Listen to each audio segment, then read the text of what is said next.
Prime Minister tours flood-ravished communities, gets first-hand view of expansion works at the Kingston wharves, and plans for Labor Day with a church service.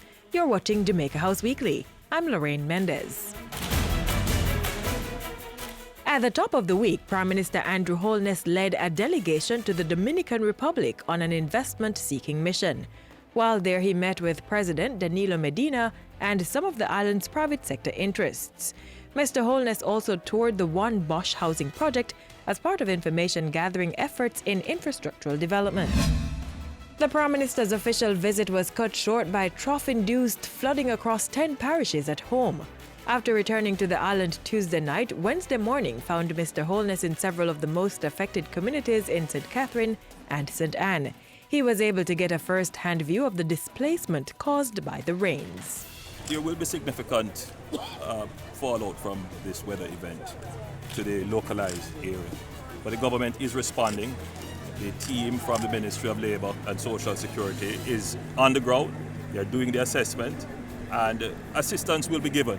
The assistance may not be able to restore everyone to their former state, but it will be sufficient to get people back on their feet.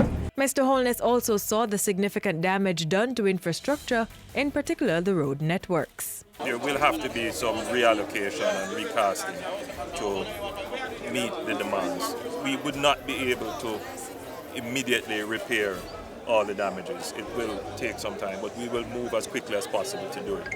The NWA is doing the assessment now, and I'm certain that in a few days we will have the figures as to what that is. The Prime Minister was quick to add that government would enforce the building codes so as to protect lives. The government has to be far more proactive in ensuring that people do not settle in areas where we already know that they are at potential risk and vulnerable.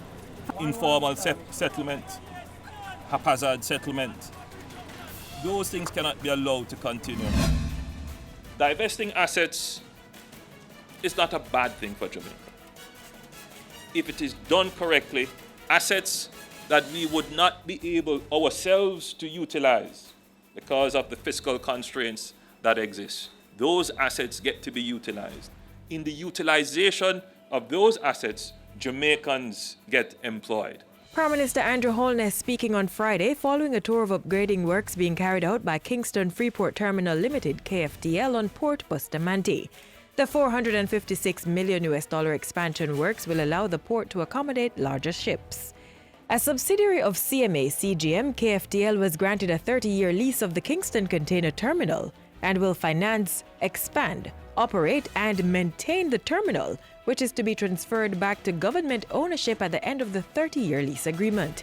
In addition to providing 200 additional jobs and opportunities for cross-training, Mr. Holness says the divestment puts Jamaica in a better position to take advantage of the expanding logistics and shipping industries. The investment that I've seen here as well creates opportunities for not just shipping and cargo handling, but for logistics. Significant acreages of land exist around the port, which are now well placed to be developed for logistics, light manufacturing, and other forms of operations that are synergistic with the port. And the government will move very quickly to ensure that these possibilities are explored and developed so that Jamaicans can benefit. And the Prime Minister closed out his week on Sunday at the Portmore New Testament Church of God in St. Catherine. Mr. Holness read the first lesson at the National Thanksgiving Service for Workers' Week and Labor Day, being held this year under the theme Restore, Preserve, Beautify. And that's how we close out Jamaica House Weekly. Join us next week for more of the news coming out of the office of the Prime Minister.